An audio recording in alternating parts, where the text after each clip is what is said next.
Written communication क्या होता है, जैसे मौखिक का जस्ट उल्टा है ना।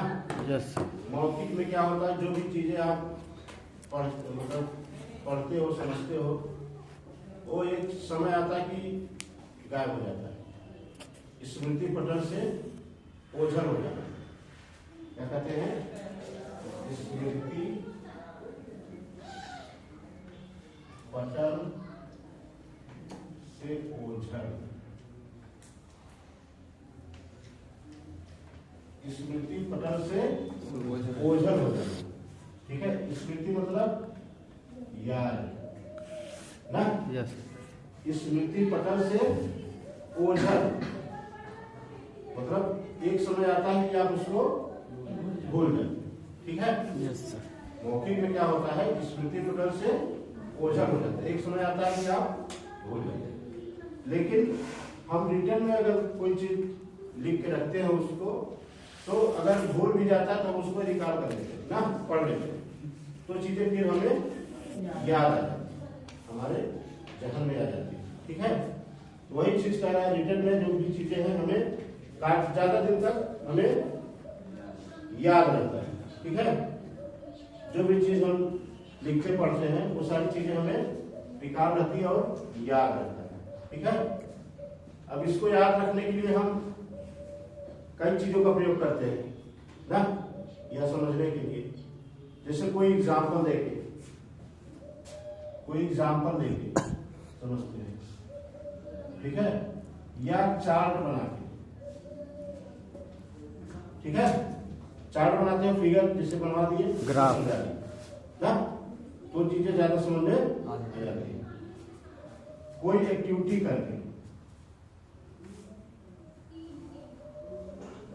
कोई एक्टिविटीज हम करते हैं, और वो हमें ज्यादा दिमाग में रहती है, ठीक है। नोट बना के, नोट्स बनाते हैं, ठीक है, क्योंकि काफी समय तक जिससे चले, ठीक है। हर चीजें अपने विचारों को, भावनाओं को और जो भी तथ्य हैं उसको हम नोट करके रखते हैं, ठीक है।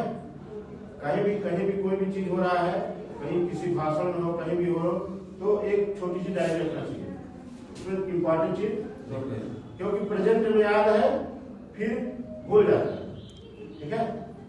कहीं भी सभा होती है, मीटिंग होती है, तो जो पत्रकार होते हैं, जो समाचार करते हैं, वो छोटी सी डायरी लिए रहते हैं, वो शॉर्ट हैंड सीखे रहते हैं, वो शॉर्ट थोड़ा चीज पॉइंट आउट करते रहते हैं, उसका मैटर अपने से बना देते हैं।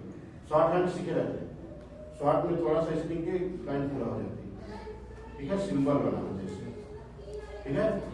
वो थोड़ा सा कोई भी मैटर है उस हिसाब से सुन रहे हैं, उसके बाद उसको थोड़ा सा चिन्हित कर लिए मेन टॉपिक, उसके बाद उसको छाप दिए, ठीक है। तो ये उनका मतलब एक्सपीरियंस है रिटन को बनाने के लिए, रिटन करने के लिए वो उनका एक्सपीरियंस है, शॉर्ट में उसको लिख लेते हैं, ठीक है, जिससे कि वो चीजें जो इम्पोर्टेंस है वो याद आ रहे हैं, ठीक है। क्योंकि अभी तुम्हें कोई भी चीज बताई जा रही है, समझ में तो आ गया, ध्यान भी है, कल को भूल गए, ठीक। तो उसके लिए हम कुछ परफॉर्मेंस के हिसाब से चार्ट बनाते हैं या असाइनमेंट बनवाते हैं। असाइनमेंट क्यों बना रहे हैं, क्योंकि जो भी चीजें हमें बताई गई अभी करंट में हमें याद है ना, भविष्य में भूल जाएंगे, तो उसको हम असाइनमेंट बनवा दिए, रखे रहेंगे, उसको पढ़ेंगे, ठीक है। या कोई चार्ट बना लिए उसी चीज का, हाँ, प्रैक्टिकल कर लेते हैं, ठीक। वाद विवाद प्रतियोगिता कर लिए ना, तमाम लड़कों से क्वेश्चन करके उसको पूछा गया, ठीक है। तो ये सब एक्टिविटी है, एक्टिविटी के अंतर्गत वो सारी चीजें हमें जहन में रहती है, ठीक है। तो रिटर्न में फायदा है कि हम भविष्य में कभी भी हमें अगर भूल जाता है तो हम उसको याद करेंगे, रिकॉल करेंगे, एक बार नोट्स पलटेंगे और वो हमें याद हो जाएगा, ठीक है। जैसे परीक्षा आपका लास्ट में होता है और पढ़ाई आज साल भर होता है ना, पढ़ाई होता गया, बताते गए, टीचर पढ़ाते गए, सारी चीजें कोर्स पूरा हो गया ना, अब परीक्षा की बारी आ गई, तो परीक्षा में क्या है, लिमिटेड समय होता है, प्रेशर भी रहता है, सारे सब्जेक्ट को पढ़ना है ना। तो हम जो भी समझाया गया पढ़ाया गया है वो हमारे दिमाग में है, ठीक। उसके बाद हम उसको जो नोट्स बनाए हैं उसको एक बार पढ़ते हैं और वो चीजें समझ में आ जाती है। जो चीजें पढ़ाई गई, जो बताई गई, जो समझाई गई, वो हमें दिमाग में आता जाएगा। उसके बाद हम एग्जाम में जाएंगे, जो क्वेश्चन आएगा हम तुरंत समझ में।